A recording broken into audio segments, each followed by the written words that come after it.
추수감사주일입니다. 지났습니다. 근데 여러분 한 주간의 삶 어떻게 보내셨습니까? 잘 보내셨습니까? 많이 드셨습니까? 예? 뱃살만 늘어나신 것은 혹시나 아닌지. 우리가 땡스기빙 주일을 이렇게 지나게 되면 우리가 이때쯤은 한 번 정도 2018년은 정말 어떻게 살았나? 라는 식으로 우리가 한 번 정도 이렇게 생각해 보는 그런 기간이라 생각합니다. 다음 달은 좀 이렇게 12월 달 되게 되면 좀 바쁘기 때문에 여러 가지 생각 때문에 안 하는데, 추수감사주의를 되게 되면 적어도 한 번 정도는 어떻게 살았었나라는 것이죠. 여러분 다사다난했던 내용들, 어떻게 사나 하고 고민했었던 순간들, 이런 시간들을 지나오고 오늘이라는 시간을 맞이했습니다. 연말이라는 것을 또한 접하게 됩니다. 그러면 이때쯤이면 우리가 계속적으로 고백하고 수 있는 것은 그럼에도 불구하고 라는 거죠. 그럼에도 불구하고 라는 이 말이 정말 우리의 영혼의 마음에 깊이 다가옴을 느낄 수 있습니다.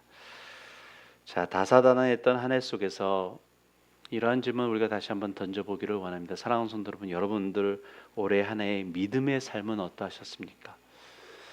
이래 우리가 일반적인 삶 속에서는 힘들고 어렵고 나름대로 했던 삶들을 지내왔습니다. 자, 그 가운데서 여러분들의 믿음의 삶은 어떠하셨습니까?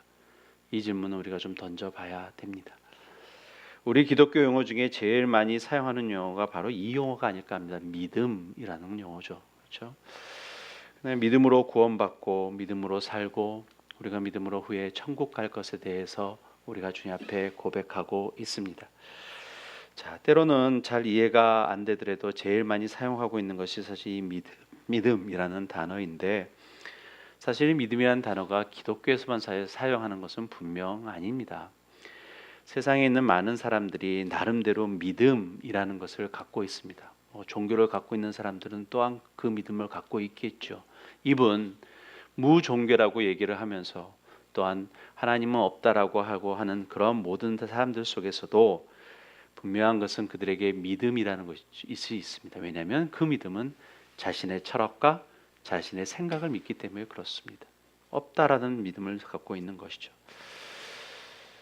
이렇듯 모든 사람은 믿음이라는 것을 그 어떤 모습으로 갖고 살고 있는데, 자, 그렇다면 우리가 이 시간에 좀 깊게 생각해 봐야 되는 것은 내가 무엇을 믿고 어떤 것을 의지하고 나의 믿음의 대상이 무엇인지에 대해서 좀 생각해 봐야 된다라는 것이죠. 왜냐하면 이 믿음의 대상으로 인해서 우리의 인생의 삶의 방식과 행동이 달라지기 때문에 그렇습니다. 또한 삶의 의미가 달라지고 삶의 목적이 달라지고 목표가 달라지기 때문에 그렇다라는 말씀이죠. 사랑하는 성도 여러분, 우리 그리스도인들이 고백하고 있는 것은 살아계셔서 역사하신 우리 창조주 하나님을 믿습니다. 그의 독생자이시고 우리의 구원자 되시는 그리스도 예수님을 믿습니다. 우리의 삶의 인도자가 되시고 삶의 위로자가 되시는 성령님을 믿습니다. 여러분 정말 믿으십니까? 예. 여러분의 이 고백이 정말 누가 권해서 믿으라고 해서 내가 입술 너는 이렇게 고백해야 돼라는 것이 아니라 나의 진실된 고백 속에서 여러분 고백하고 계십니까? 우리 앞서서 찬양 드린 것 여러분 기억하십니까? 오 신실하신 주님에 대해서 우리가 찬양 드렸습니다. 오 신실하신 주님, 1년의 삶을 되돌아보시면서 진정 여러분의 고백 속에서 오 신실하신 주님을 찬양하셨습니까? 은혜 아니면 아무것도 할 수 없다라는 고백 우리가 찬양을 통해서 드렸습니다. 그렇죠? 이것이 여러분들의 저와 여러분들의 진정한 신앙 고백이 되기를 예수 그리스도 이름으로 축원합니다. 우리가 드릴 수 있는 것이 무엇이고 우리가 고백해야 지는 것이 무엇인지에 대해서 우리가 좀 바르게 정돈하면서 살아야 될 줄로 압니다. 그래야 우리의 신앙이 흔들리지 않고, 그래야 우리들의 삶 속에서 누려지는 평강함이 계속적으로 연이어지기 때문에 그렇습니다. 사랑하는 성도 여러분, 우리 그리스도인들은 분명한 것은 참으로 우리가 앞에서 얘기했던 이 모든 것들을 진실되게 고백한다면 그 삶은 진정 복된 삶입니다. 이유는 삶 속에 세상이 줄 수 없는 평안함이 있기 때문에 그렇습니다. 또한 우리들의 삶이 이분 죽는다 할지라도 우리에게 영생이라는 참된 소망이 있기 때문에 우리는 살아갈 수 있다라는 것이죠. 이것이 우리들에게 주는 참된 믿음의 고백을 통해서 나타날 수 있는 하나님의 놀라운 축복의 손길이라 믿습니다.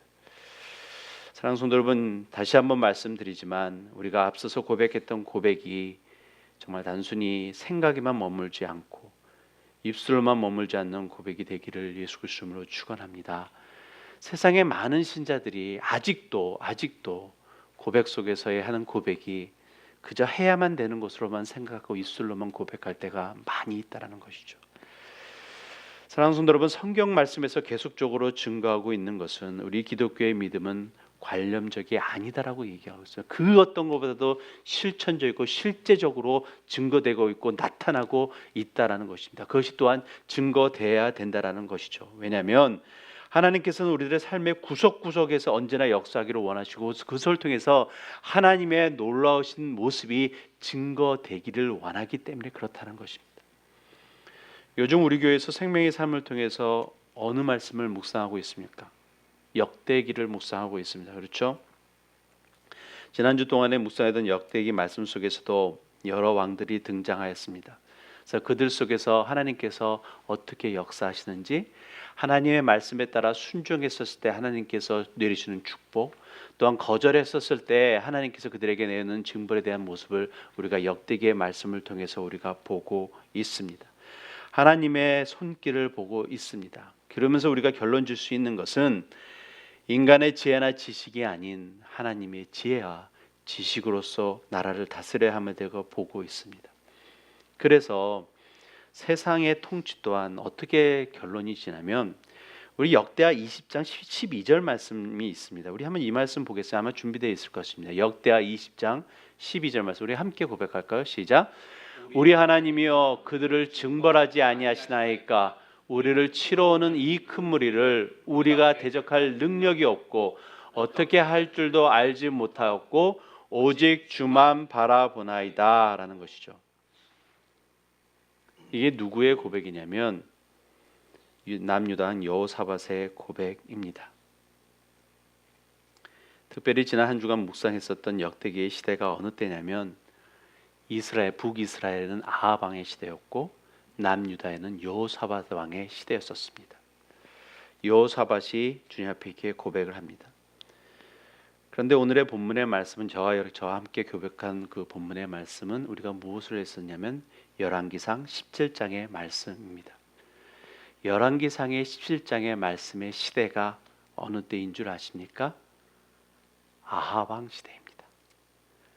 우리가 역대기하를 읽었던 이 시대와 동시대에 하나님께서 역사하시는 또 하나의 모습에 대한 내용을 우리가 말씀을 통해서 교독하고 있었습니다. 한 선지자를 통해 한 가난한 과부의 삶 속에서 역사하시는 하나님의 손길을 보고 있는 것입니다. 역대기의 말씀 속에서 우리가 보았던 것은 뭐냐면 나라들을 다루시고 나라를 통치하시는 하나님의 손길을 보았다면 동시대에 분명한 것은 똑같이 역사하시는 하나님의 손길은 가장 지극히 적은 자 한 사람에게 순간순간마다 역사하시는 하나님의 손길을 우리가 함께 고백하고 교독하고 있었던 말씀이라는 것이죠. 누구의 역사함이라고요? 여호와 하나님의 역사하심입니다. 그러므로 성도 여러분, 오늘의 본문의 말씀을 통해 즉 엘리야 선지자와 가난한 과부의 이야기를 통해 하나님께서 우리 각자의 삶을 통해서 살아 역사하시는 그 역사하심의 것이 무엇인지 우리가 믿고 하나님의 살아계시는 그 역사하심의 손길을 좀 바르게 깨달으면서 우리가 믿음이라는 것이 무엇인지 한번 다시 한번 정돈하는 복된 시간 되시기를 예수 그리스도로 축원합니다. 자, 말씀을 보겠습니다. 자, 우리 본문의 말씀으로 돌아와서요. 열왕기상 17장 말씀이 이렇게 시작합니다. 길리앗에 우거하는 자 중에 디셋 사람 엘리야가 아합에게 말하되 내가 섬기는 이스라엘 하나님 여호와께서 살아계심을 두고 맹세하노니 내 말이 없으면 수년 동안 비도 이슬도 있지 아니하리라 하셨다라는 것입니다. 갑자기 엘리야라는 사람이 등장을 합니다. 본문의 말씀에서. 그래서 하나님께서 얘기하는 것이 너 아합 왕한테 가가지고서 그 다음에 너 가서 이렇게 얘기를 해라. 이제는 너 그 수년 동안 비도 이슬도 없을 것이라는 식으로 얘기를 하라는 내용입니다. 그 다음에 하는 말씀이 하나님께서 그 다음에 너는 동쪽으로 가서 요단 앞 그리긴 시냇가에 숨으라. 시냇물을 마시라. 내가 까마들에게 명령하여 거기서 너를 먹이게 하리라라는 식으로 계속적으로 말씀하시는 내용입니다. 자, 여기에 엘리야 선지자가 순종하면서 나아갑니다. 이것이 보면 17장에서 1절 말씀에서 7절 말씀까지 계속적으로 연이어지는 내용입니다. 여러분, 그냥 이것이 그냥 한 스토리처럼 보이지만 이 스토리를 통해서 우리가 생각할 수 있는 것이 있다라는 것입니다. 믿음이라는 것에 대해서 다시 한번 생각해 볼 수 있습니다. 그래서 믿음이란 우리가 첫 번째로 고민해 봐야 되는 것은 믿음의 대상인 하나님 그분 존재 그 자체를 신뢰하는 것입니다. 이것이 첫 번째 여러분과 나눠야 될 내용입니다.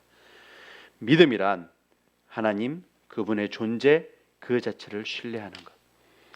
성도 여러분, 절대적인 신뢰라는 것이 내가 그 믿음의 대상에 대해서 모두 알고 이해해서 나오는 것이 아닙니다. 엘리야가 아합에게 나아가 선포한 후에 도망가야 될 사항을 예측했을까라는 거죠. 그렇지 않습니다. 그런 내용이 아닙니다. 그냥 하나님이 하라고 하니까 순종하면서 나아갔던 것이죠. 정말로 용기가 필요했을 것입니다. 그렇죠. 특별히 이 엘리야는 아합 왕이 여러분 이 시대상에서 어떤 사람으로서 평가되고 있냐면 그 어떤 왕들보다 가장 악한 왕으로서 평가되고 있는 왕입니다. 가장 어떤 면에서는 두려워할 존재입니다. 그 앞에 나아가서 뭐라고 얘기를 하냐면 하나님께서 야 시내가 마를 것이라는 식으로 얘기를 하라는 내용이었었습니다. 떳떳이 나가서 얘기를 합니다. 그래서 그러고서 가만히 있는 것이 아니라 이제는 하나님께서 도망가라라고 얘기를 하고 있습니다. 시냇가에 가서 숨어라라는 식으로 내가 널 보살필 테니까 숨어라라는 것입니다. 거기에 우리가 말씀을 읽어서 알겠지만 엘리야가 했던 것은 뭐냐면 하나님 앞에 토를 달지 않았다라는 것이죠. 그대로 순정함으로 나아갔다라는 말씀입니다. 그러면 우리가 여기서 한번 좀 생각해 볼 수 있습니다. 어떻게 이럴 수 있을까라는 거죠. 어떻게 이럴 수 있을까라는 질문을 던져야 됩니다. 이 질문의 앤서는 다른 것에 있지 않고 제가 믿기는 엘리야의 믿음은 다른 것에 있지 않고 하나님 그분 자체에 있다라는 것이죠. 살아 역사하시는 창조주 하나님 그분의 존재 자체를 믿기에 그분의 말씀에 절대적으로 순종하면서 나아간다는 내용입니다. 어떻게 하실까라는 것에 대해서는 전혀 생각하지 않았다라는 것입니다. 엘리야가 그저 말씀하시기에 나아갔다라는 거죠. 순종하면서 나아갔다라는 것입니다. 이 순종함으로 나아감을 통해서 이가 경험한 것이 뭐죠? 하나님의 직접적인 공급함의 손길을 경험했다라는 것입니다. 여러분 말씀을 보면 알겠지만 까마귀들이 떡과 고기를 가져왔습니다. 누가 가져왔다고요? 까마귀입니다. 여러분 잘 생각하셔야 됩니다. 이게 순결한 비둘기도 아니고 까마귀입니다. 그렇죠? 그 까마귀는 더군다나 뭘 먹는 음식인지 뭘 먹는 새인지 잘 아시지 않습니까? 흔히 말해서 미국의 이 동네에 그래도 차에 치여서 죽은 동물들을 주로 청소하는 새가 누구냐면 까마귀들입니다. 사실은 그렇습니다. 자, 그런데 까마귀들이 뭘 가져왔다고요? 떡과 고기를 가져왔다는 것입니다. 우리는 순간적으로 그냥 새를 시켜서 하셨겠지라고 생각하지만 동물의 이 존재적인 얘기를 생각했을 때 까마귀는 떡과 고기를 그냥 놔둘 수 있는 그런 존재가 아니라는 거죠. 자, 그럼에도 불구하고 떡과 고기를 까마귀를 통해서 가져왔다는 것입니다. 이것이 하나님의 놀라우신 손길입니다. 자, 그런데 또 하나 생각해야 될 것은 뭐냐면 그 당시 가뭄이 시작되면서 이스라엘 백성들의 음식이 거의 다 바닥이 나 있는 상태입니다. 자, 그런데 언제까지요? 시냇물이 마를 때까지 이것이 채워졌다라고 합니다. 자, 그렇다면 그냥 우리가 이건 말씀은 없지만 상상 좀 한번 해보기를 원합니다. 이 음식이 어디서 나왔을까라는 거죠. 이 떡과 고기를 까마귀가 과연 어디서 가져왔었을까? 하늘에서 만나가 내려진 것이 아닙니다. 그렇다면 떡과 고기를 어디서 가져왔었을까라는 거죠. 말씀에 없지만 추측할 수 있는 것은 떡과 고기가 그래도 제일 끝까지 남아있는 것이 과연 어디였었을까? 아합 안의 궁전이 아니었을까라는 내용이죠.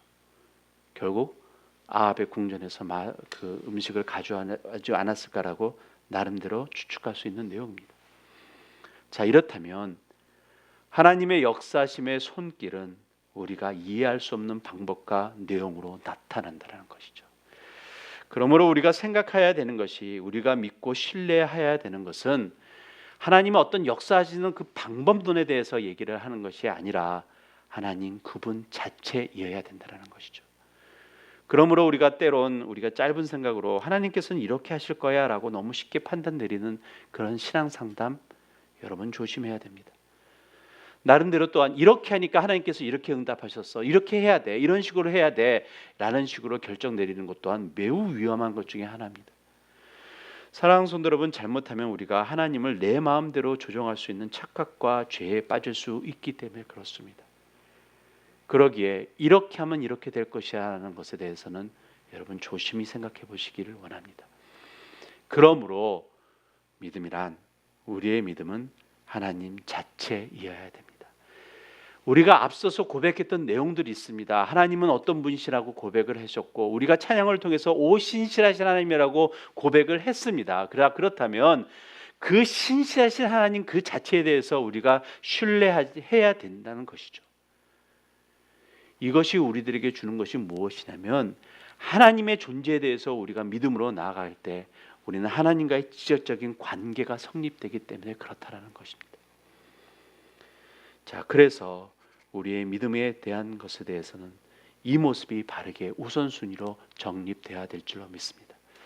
자, 말씀으로 돌아가서 7절 말씀이 되겠습니다. 자, 이제 상황이 좀 달라졌습니다. 까마귀의 배달이 멈추게 됐습니다. 이제 시내가 마르니까 더 이상 이제 시내에 숨어 있을 그러한 상황이 안 됐죠. 또 다시 말하게 되면 하나님께서 직접적으로 공급해 주시는 도움의 손길이 나름대로 끊긴 내용입니다. 그렇죠.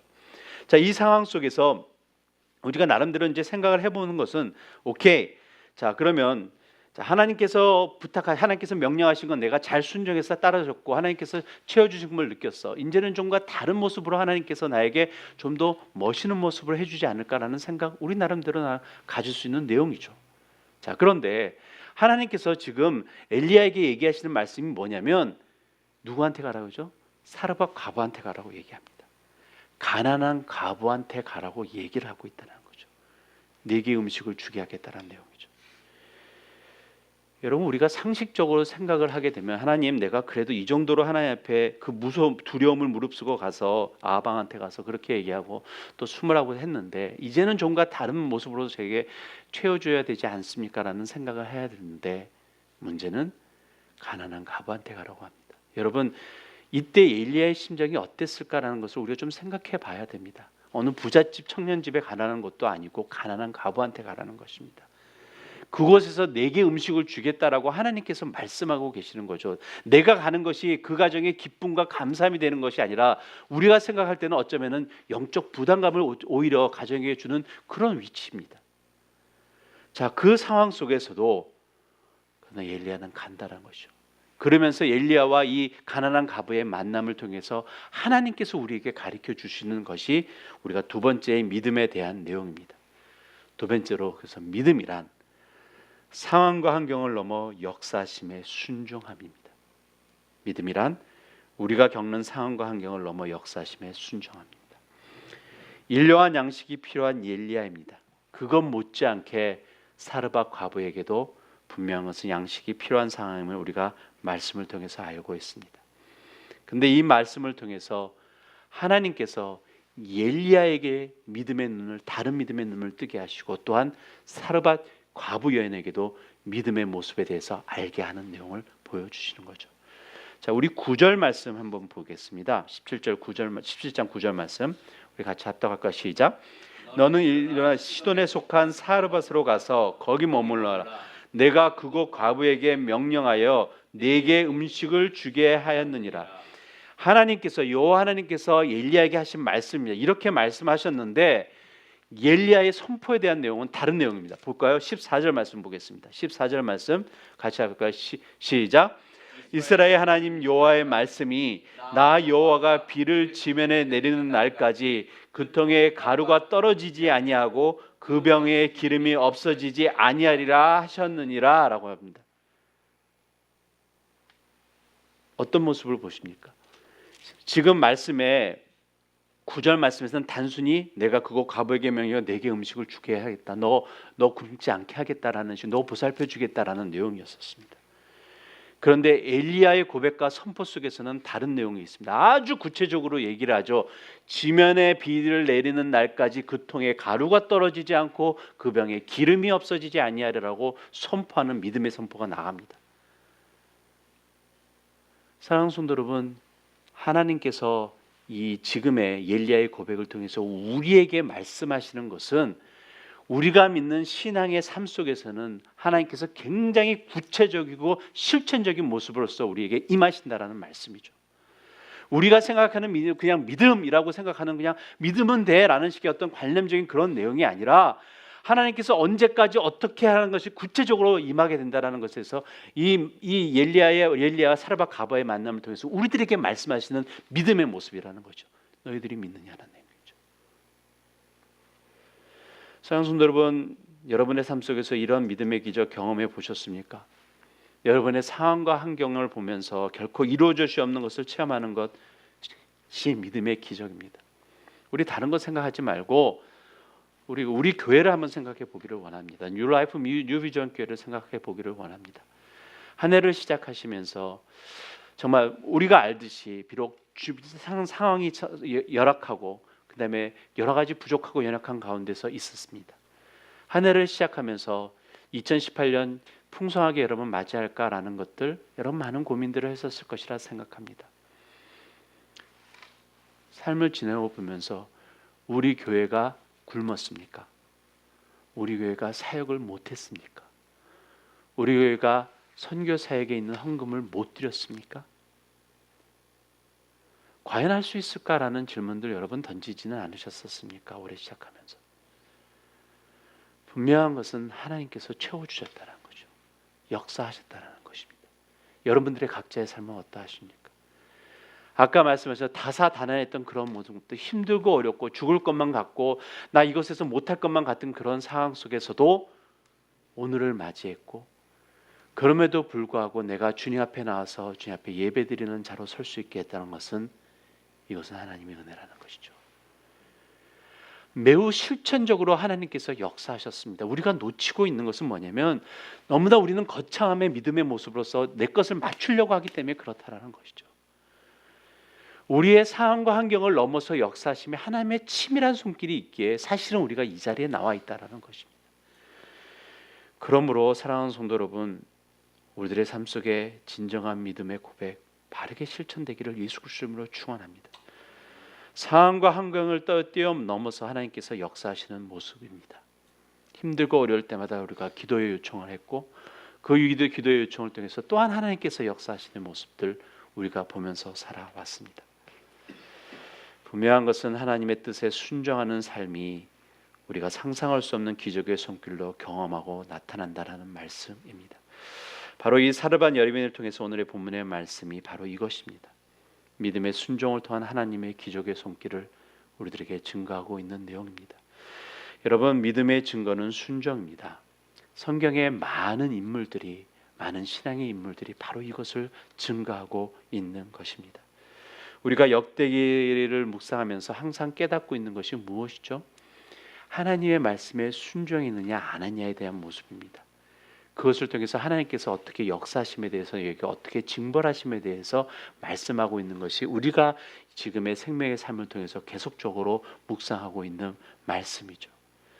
그러므로 하나님의 뜻과 말씀 앞에 순종함, 이것이 우리들의 삶 속에서 필요합니다. 이유가 무엇입니까? 순종이 무엇과 연결되냐면 바로 믿음이라는 것과 연결되기 때문에 그렇다는 말씀이죠. 그런데 순종은 때로는 손해보는 것 되고 순종은 때로는 우둔하게 보일 수 있고 순종은 우리의 머릿속으로 비합리적으로 보일 수가 있습니다.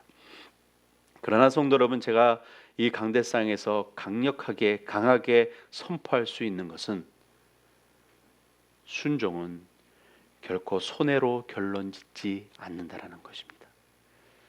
사랑하는 성도 여러분, 신자에게 있어서 말씀에 대한 순종은 하나님이 주시는 축복을 가져오게 하는 축복의 통로로 이어지기 때문에 그렇습니다.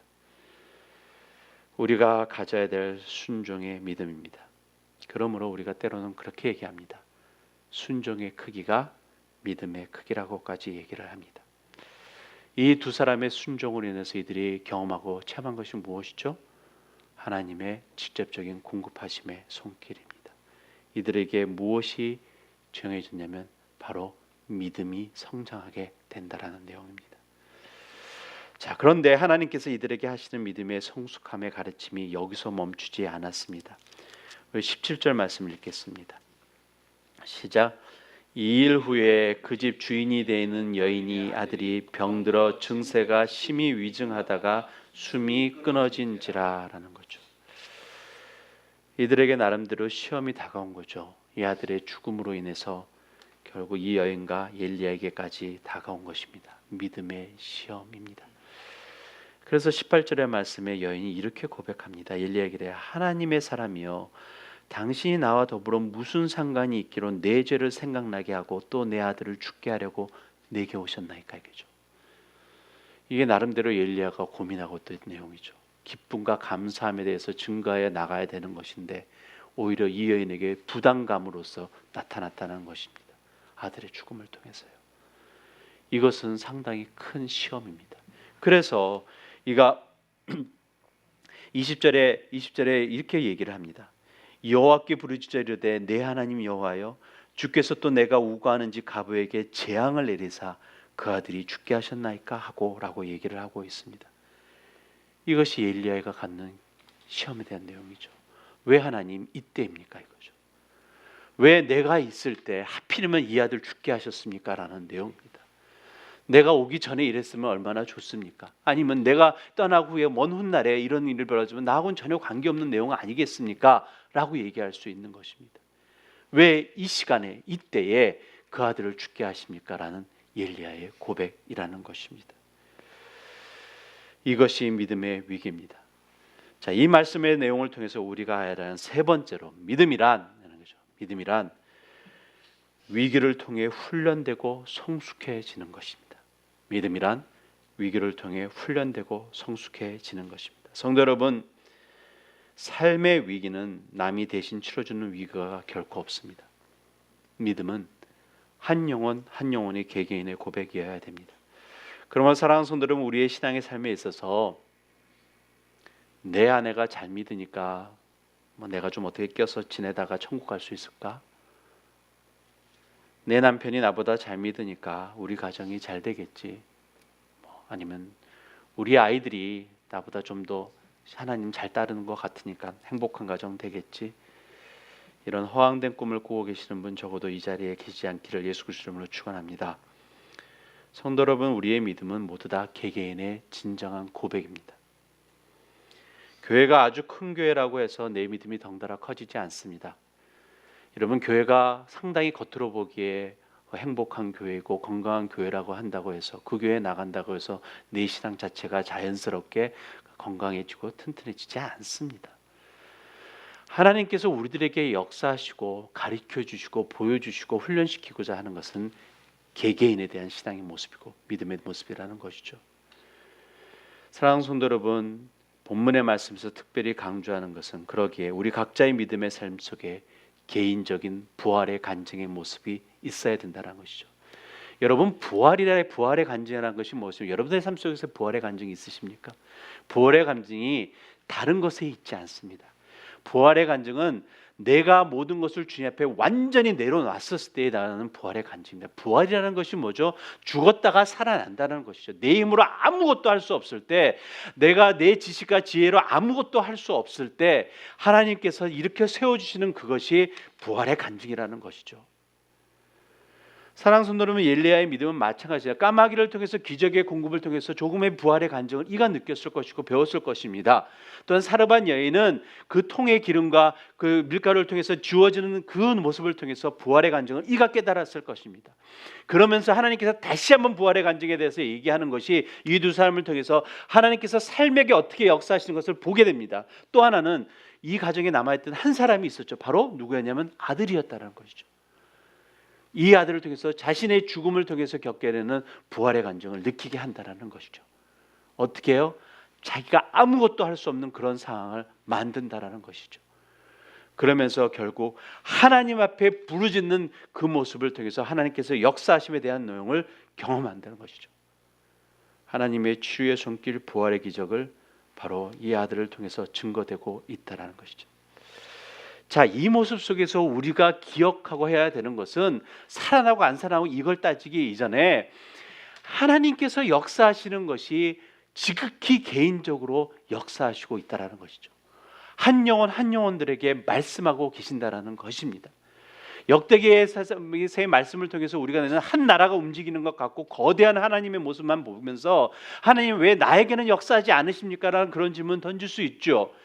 그러나 이 엘리야의 선지자와 이 사르밧 가부의 모습을 통해서 우리가 생각할 수 있는 것은 지극히 적은 자에게도 하나님께서 세밀하게 통치하시고 역사하시는 손길을 우리가 볼 수 있다라는 것이죠.